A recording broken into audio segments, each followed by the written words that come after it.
Atheist Alliance International podcast. I don't make this stuff up. You know, if you put Jesus Christ first, that he'll look after all your bills. It's not fake, it's faith. Hello, and welcome to this week's episode of the Atheist Alliance International podcast. I'm Jason, aka Diogenes Mayberry, your host. And as always, I'd like to remind everyone, please like and subscribe. So this week we have a special guest. It's those of you who are regular viewers will remember back in November we tried to do a live broadcast, but we were having some technical difficulties, so we're bringing that guest back now. And she is a former Muslim, or she's an ex-Muslim. And she's also one of our volunteers with the Atheist Support Network. So she works closely dealing with the people who come to our Atheist Support Network looking for help. And so she's here today to talk to us about her own journey from Muslim to atheist and the work that she does. So please join us and let's welcome Nora. Okay, good afternoon. Greetings from Singapore.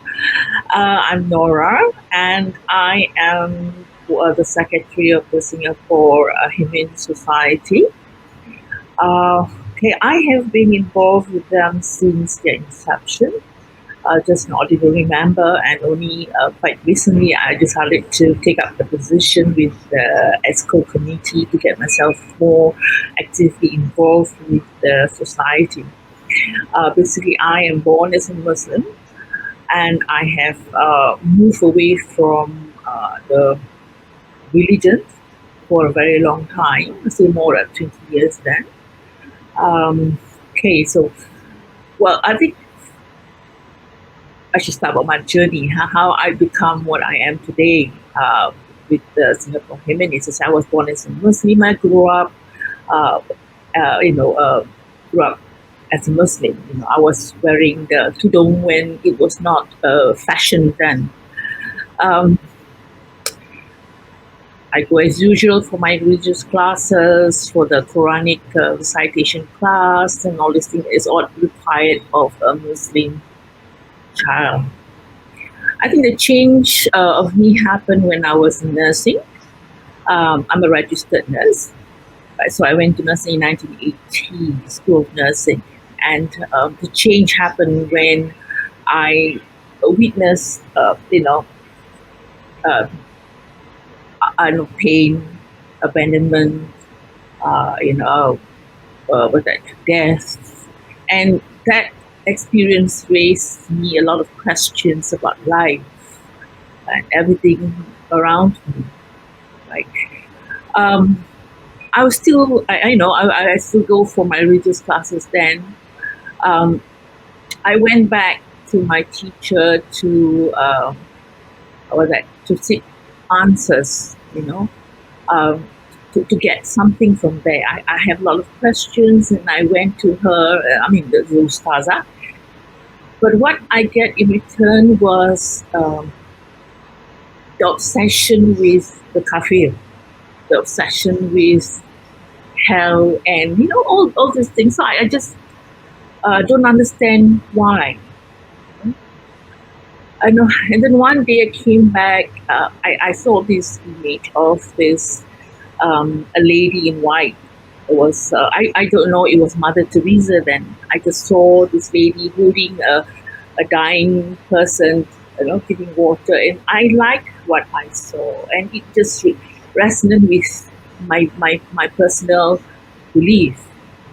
And so I find out more about her and all these things.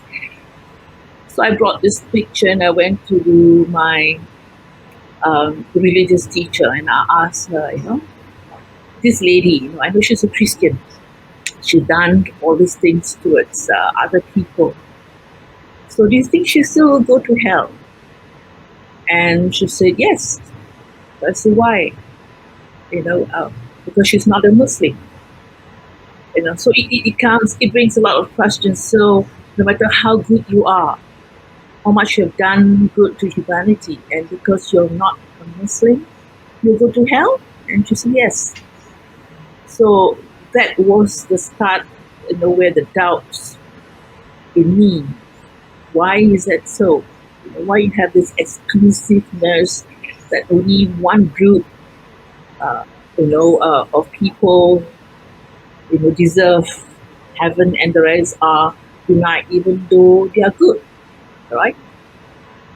And as I said, that was the beginning. And another time is, as I graduated, I was attached to the Singapore General Hospital.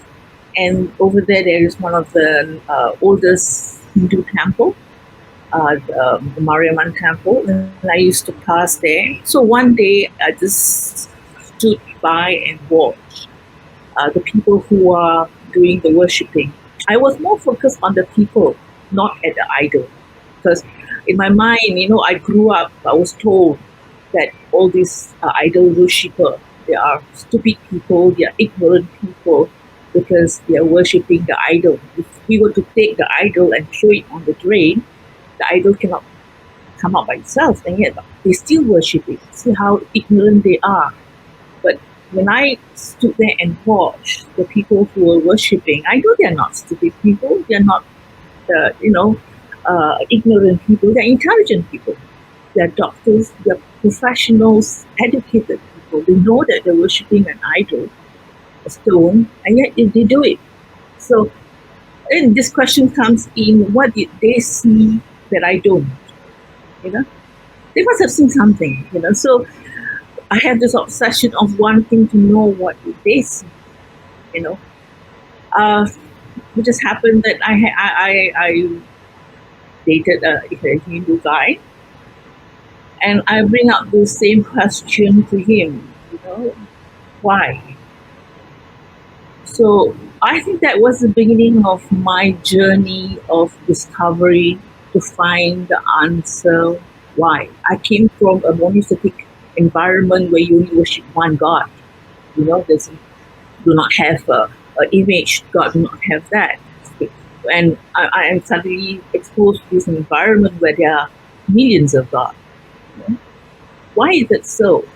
What did they see? So that's how my journey started off. And the more I learned about Hinduism, the more I became an atheist. Though I have the opportunity to meet up with very serious teachers, Hindu teachers who guide me along, but that cemented my ideas of why human create this whole concept of God. And this is just part of the process which I go through. As I say, as the more I learn, the more I am becomes very spiritually an atheist, right? So that's how I spend a lot of time. I do have the debate with some Muslims who want to talk about God. And I say, yes, you want to talk about God, let's talk about God. I'm not scared of talking about God, let's talk about God. And I do have going to a marathon debate with them, just discussing about God. And that's where I'm right now. Besides just with the Humanist Society, I'm also part of the Singapore Council of Ex-Muslim, where we provide support to those Muslims who choose to renounce or who are looking for answers, who are looking for guidance, right? More of a support group. That's what I'm doing right now. And I'm also now with the Atheist Alliance, the Atheist Support Network, where we rescue atheists who are at risk. So for the ex-Muslims in Singapore, how big is your community there? We are very a private group, and we are very because they still have this stigma. Even though we can renounce legally, but there are some who are still pressured by the family, by friends, peer groups. So they want to be closet. They want to be private. So we do not. We are very. We normally choose. We interview them before we bring them into the group. All right. So Our numbers are very small right now, but 100 plus, coming to 200, who are currently in our group.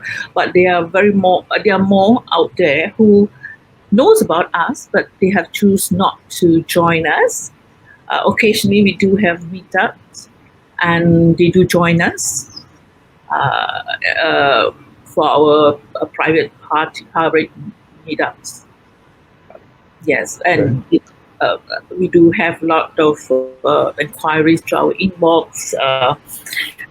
Questions how they can renounce in Singapore legally, about the inheritance law and all these things. We give them the information. So it's been about 15 years since I've been in Singapore. So just how big is the Muslim community there? Is it like maybe a third or a bit less? Or okay, Muslim community is not that. You talk about the demographically. Yeah. Majority of the Malays here, we'll talk about racial. Majority of the Malays here are Muslims. Our statistic shows that. Let me see. Yes, I know Singapore has a large Chinese population. There's quite a big Indian population as well, as well as the Malays. So so majority Malays are Muslims. That's where I come from. But the numbers of us Malays who are renouncing legally has gone up. But it does not show in the statistic, because I think you question how they do the study, the data collection for that, because you have you give to the head of the family, correct? And the head of the family will just make sure that all the children are all Muslim, but whether they are or not, nobody will know, correct? True. Unless they go through the Muslim Central Council, they know the numbers. They know the actual numbers of people who renounce every day. And I believe the number has gone up. So I know a lot of our viewers will know that apostasy in Islam is a great offense. In some countries, it's punishable by death. We all know Singapore is a law and order society, so I presume that the apostate Muslims, the ex-Muslims, they're not coming in for a lot of abuse or threats, given the nature of the strict laws in Singapore. Would that be correct, or there are some subtle and quiet threats going on to the people in the ex-Muslim community? We do still feel threats. We do. Like for me, when we started off the ex-Muslim group, and when we go public about it, we do receive inbox threats. And for me, there are somebody who threatened to hunt me down.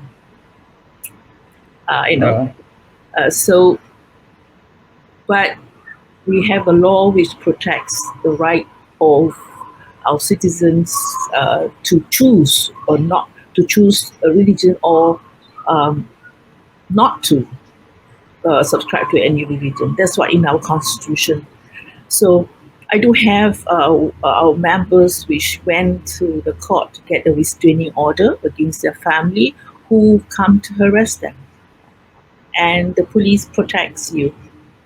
That's one thing about Singapore, that we are allowed to do that. Right? Okay. So that's what our group is all about, because not everybody have that that privilege of taking a court order. So they come to us, we protect them, we provide the kind of support, the sanctuary that they looking for. And are you guys active in community events? I've met some of the members of the Singapore Atheist and Humanist community at other events. Like I know we both know Shamima. We have a mutual friend. Hi, Shamima. Shamima. Oh, Shamima is here. Yeah. I don't know if you know Tatsi as well. I think Tatsi is the former president. The president of HSS. Yeah. I met him several times and all these things. He has Tatsi view. Yeah, so Tatsi and I've been at several events around the region together. I've met Shamima once in 2017 at one of the Humanist events. So Yeah. yeah. And I know from Tatsi and Shamima's presentations at these conferences some of the activities that they've been doing. So are you currently active, or is COVID kind of restricted the events that you guys can hold? Yeah, it's quite restrictive. Now we mostly we go online. We have a lot of them online activities. Now we are allowed to to have 5 person per table. We had previously our meetup. And with the increase of Omicron, I think people are still afraid to go out, even though you can. But the response was a bit down. People are still afraid. They're still, not sure what they're facing, so they want to stay at home. So most of our activities are all online. Yeah. There was, if I remember correctly, sometime in the last 5 years, there were some rallies for LGBTQ rights in Singapore. I remember something that they said only there's a law that the expats were not allowed to attend any public demonstrations. You have to be a Singaporean citizen to demonstrate. That's our pink dot. We do have pink dot every year to celebrate here for the LGBT community. And yes, we do. Our SAMs as well as Humanists do join in the pink dot activity. All right, only but we do have another group, the Christian class, the Muslim group. Will try to disrupt and all these things.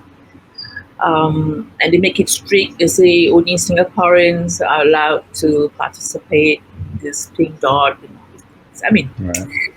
They do that, huh? Yeah. I don't think Singapore has passed same-sex marriage yet, right? It's still banned there?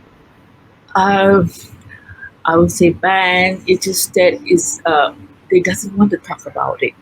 I think it's happening around us. So there was a talk about it, but it was put down. It was silent. No, I mean, it just doesn't want to talk about it.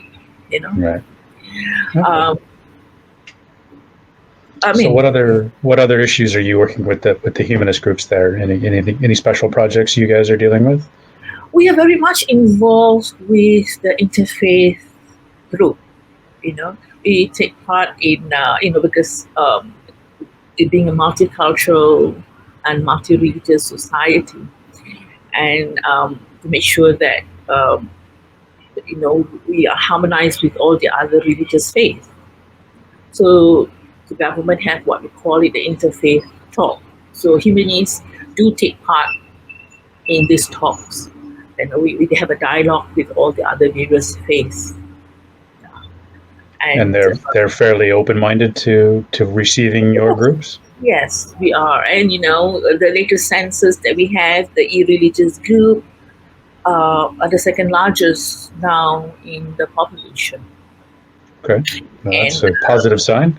Yes, and the Humanist is just one of the group, the voice of the irreligious group. We do not represent, but we are one of the voices of the irreligious group here. Besides that, we do things like the palliative care. People does not want looking for irreligious support group for palliative care. So humanists are going to that direction too as a request, because there's a number of people who are irreligious who are looking for palliative counselling. I know in UK they do have non-religious hospital services. In Singapore, it is something new. With the rise of the irreligious group, there is this need for such services. So that's where we are right now, working with the other groups of how we can counsel our hospice palliative group who are irreligious, with a request for irreligious support. So you're providing a community for the people who have left, who need that sort of emotional support or a little bit of psychological Yes. counseling. So okay, well that's admirable. Yeah, Okay. we are. No. Yeah. Okay. So what any other big projects that you guys are working on? Currently, that's basically, I mean, we just trying to sustain, as a society, try to get more involved in social plus our community work to try to reach out to people. And I'm very sure there is more out there that there's still some have not heard about us. Even for the ex-Muslim group, many still they do not know about us until they heard about us from friends, from write-outs and all those things. So we still got a lot of work to do to get. Right.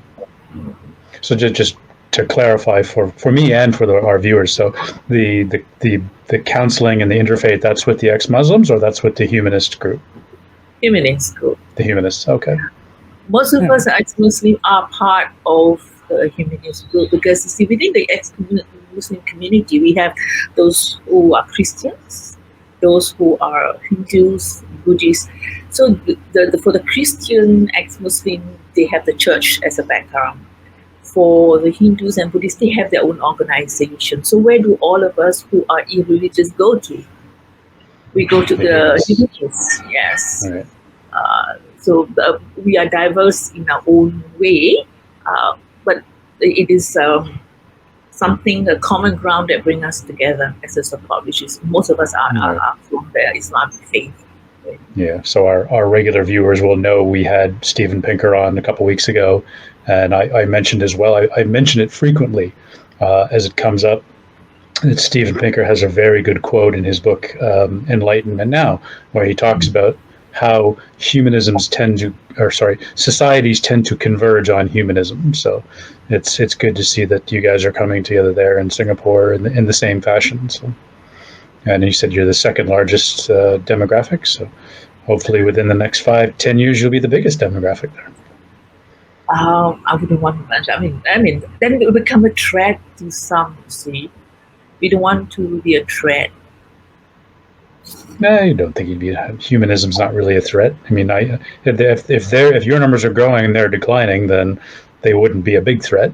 I can see how they would feel threatened, but I can't see that they would think that you would be a threat. We don't want to portray the image that we are a threat. We want to see that the numbers are growing. Sometimes it just becomes a force that we reckon with. Okay.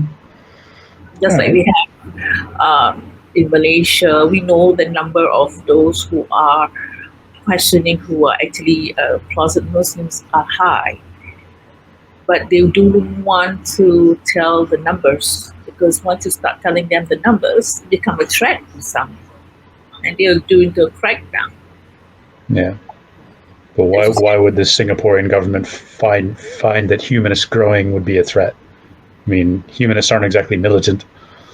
You're not advocating democratic overthrow. So, but it's the whole thing of they always have this notion that if you do not have any religion, you are morally questionable. They always think that because you don't have religion, your moral is not good. Well, that's what your groups are working towards, right? You're working to correct that perception and show that you're active in the community. You're doing counseling, so you're providing moral support and emotional support, psychological counseling. So that's what we are trying to show, that you can be good without God. Yeah. So you're demonstrating through your positive actions. So that's what we are working towards, to show that you can always be good. You don't need a religion to make you a better person. Yeah. Cool. Alrighty. Okay. So it's been almost 30 minutes. So any other topics you'd like to cover? No, actually. As I said, I don't really very much talk about. This is my first time I'm having this. No worries. No worries. I find it very difficult to talk about the things which I do. Sure. Just that my You ways need, that you need to protect the privacy of the people you're dealing with and the issues you're dealing with, and I'm sure our viewers would understand that. As some of you know, the regular viewers know, I'm also on the Atheist Support Network, so we are dealing with confidential matters that obviously she can't talk about to protect not only the privacy but the fundamental nature of the work that we do. We can't necessarily go into the details of what we're doing because we need to protect what we're doing. We need to protect the people that we're trying to help. So please understand that there's certain things we just can't talk about. So, and as always, if you would like to be a volunteer, please reach out to the Atheist Support Network. The links are on our website. We could always use more help, especially for people who are ex-Muslims, who can speak the languages of the people who are coming out of those cultures, those families, those societies. We need help. We need volunteers who can speak to these people. And as Nora talks about, the issues of, we need, some of these people just need somebody to talk to in their own language who understands what they're going through. So by all means, please reach out. And I'm sure you could use some help as well. Yes, of course. We are. We're always looking for people to come forward, to volunteer, to be a friend to us, to our those who come to us, and all these things. Yeah, great. Okay, well, thanks for joining us today and sharing a little bit about your story and the work that you're doing there in Singapore. And we look forward to seeing that the demographics continue to shift and you guys improving the image of atheists in your culture and your community. So we know it's a long uphill battle and we're fighting, and certain cultures have more of that. Obviously in Western Europe we don't have that perception so much, but in some of these more traditional cultures in Asia, it is an uphill battle. So, but we're getting there. You have in Malaysia, because I go up to Malaysia often, and things like they have the pillars, the national pillars, and the first number one they put down there, a true Malaysian, you must have a belief in God. If you don't, you cannot be a true Malaysian. Yeah. Well, that will change in time. Yeah. It'll take a while. It might take another generation or two, but it will change. It will. It will. It'll take time. Yeah. Okay. Well, thank you for coming on. So those of you, again, as we said, please check out our website. Also consider becoming a member. Your membership fees go to help support people like the atheists that we're helping. Those of you who may have been following the story, Mubarak Bala, who's been in prison, I believe in Nigeria for over a year. So we have legal fees to support, to pay his lawyers, to support his wife and young child. So please consider becoming a member. Please consider joining the Atheist Support Network. And as always, check us out. We try to go every week, but sometimes, we have either technical issues or scheduling problems, but we try to be here every week. So please remember to like and subscribe and come back again next week. So thanks for coming on, and we'll see everybody again in the coming weeks. Take care, everybody. Bye. Bye-bye.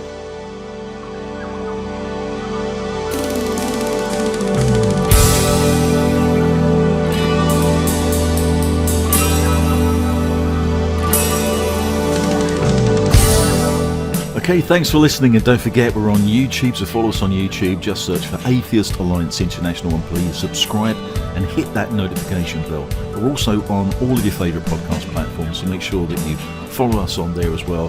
See you next time.